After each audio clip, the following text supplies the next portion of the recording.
Hey Gigg Moviepage, this is Michael. I just did a video about the Dark Tower controversy, and well, I just want to say, with that being said, I did see Tarzan, and this is my review of The Legend of Tarzan. So, I actually found it a lot better and more enjoyable than Independence Day Resurgence. That movie was just awful. It gave me a migraine. That's how bad it was. An hour after filming the reaction video and coming inside, I had a migraine where I took a nap and I didn't get up till 10 o'clock at night. That's how bad it was. This movie, I admit, was a breath of fresh air. It came out of left field. I heard about it because Samuel Jackson and Margot Robbie and Christoph Waltz were going to be along with Djimon Hounsou and Alexander Skarsgård playing Tarzan, or Lord John Clayton. I wasn't the biggest True Blood fan, so my sisters were, but I wasn't. You know, to me, it just looked like a randier version of Twilight. And, you know, the fact that they're doing another Tarzan movie with Nick Fury, Harley Quinn, Colonel Hans Landa, and Djimon Hounsou, I figured, hey, why not? I came in with very little expectations. I didn't want to crap on the film because Rotten Tomatoes already did that. So I saw it and I was blown away. The fact that had David Yates, who directed the movie, who did all these Harry Potter films and is now doing this, made it look fantastic. I wasn't a fan of the Harry Potter novels and movies, so I was like, hey, why not? But I liked it. It was visually stunning. Africa looked beautiful, even if they did film in London or some soundstage. It looked fantastic. The actors and cast were on par. The special effects are fantastic. The apes looked like the apes from Dawn of the Planet of the Apes, only they didn't speak. They just roared. Tarzan, when he swung from the vines, he looked like Spider-Man, so there's a little bit of that influence in it, of course. The animals look majestic, from the wildebeest, the gorillas, the hippos, and of course the lions. I'm a cat enthusiast, so him petting a tiger was just cute. Everything was just fantastic, so let's get to the story. There's a backstory about how in 1883, King Leopold of Belgium had bought land, the African Congo, because everybody was bidding war for African nations and continents. He bidded for the African Congo. 5 years later, he damn near bankrupted all of Belgium so he can get his hands on the property. But the reason why is because there are diamonds. I'm pretty sure you could say African conflict diamonds, but then again, this isn't Sierra Leone. This is just, you know, it takes place in 1890, by the way. And so his emissary, a man by the name of Captain Rom, is going out with the soldiers, and they want the diamonds. A tribesman, played by Djimon Hounsou, tells him, I will give you as much diamonds as humanly possible. I just want you to bring me the head of one man. Who is this man? Tarzan. Tarzan, however, is no longer called Tarzan. He is Lord John Clayton, the Lord of the Manor of Greystoke. If you guys read the novels and saw the original movies like Greystoke, The Legend of Tarzan, and you understand what I'm getting at. The Disney movie doesn't mention any of that. He is from British nobility, and he is married to Jane.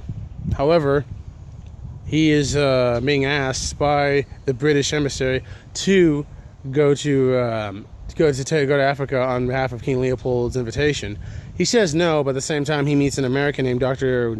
Williams, played by Samuel Jackson, who informs him, listen, there's a reason why I need your help. I heard rumors that he's running not only conflict diamonds, but also slave trading as well. So at first he's reluctant, but then he agrees. While he goes there, he ends up meeting Jane. Jane is dying to go back to Africa, but first he says he doesn't want her to go because of some past stress.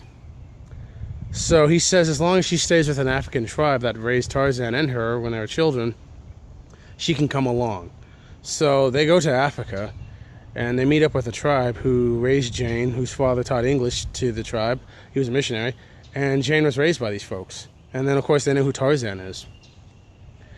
Dr. Williams is impressed. However, it's bittersweet when they're attacked by Rom and his Belgian mercenaries, or whatever you call them, foot soldiers.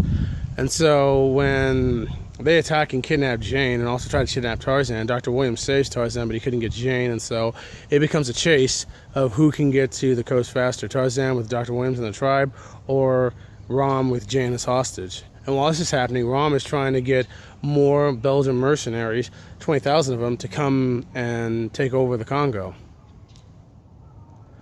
I wasn't.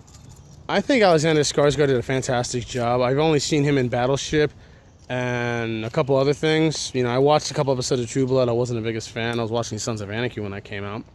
But he does a fantastic job, and he was real dedicated. I mean, the guy got in phenomenal shape to play Tarzan. Also, Samuel Jackson was the comic relief as Dr. Williams, and he was pretty funny. I was expecting him to say a certain curse word, but it was PG-13, so he couldn't do that. But he does have like that smart-ass attitude that we know and love him for. Margot Robbie.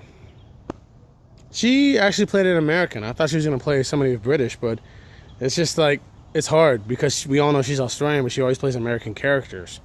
So, and of course, Suicide Squad. So, she was good. I mean, she was serviceable. I mean, she was total 180 of what she played in Wolf of Wall Street, the bitchy New Yorker. Here she is playing the, fun-loving Jane. And then Christoph Waltz, of course, playing the evil bad guy. You know, I saw shades of earlier characters, like from Green Hornet and, of course, Colonel Hans Landa. You know, here he is trying to be civil, but yet he can also kill you like that and not care. Shaman Hunter had a really small part, but then again, you know, he's just playing like a one-note character. But still, he has a backstory with Tarzan, so... I thought the visuals were stunning. The dialogue was not bad. It was great. The actors and the cast was on subpar. Everybody was just, well, maybe not subpar, but everybody was just fantastic. And if you had to see this or the BFG or the Purge, go see this one because, you know, I mean, it's okay. It's an adult movie. I mean, it's a movie for teenagers and adults, and while the BFG is just more like for kids. And then the Purge is just basically torture porn. I'm pretty sure Cindy will do a review later down the road on that one.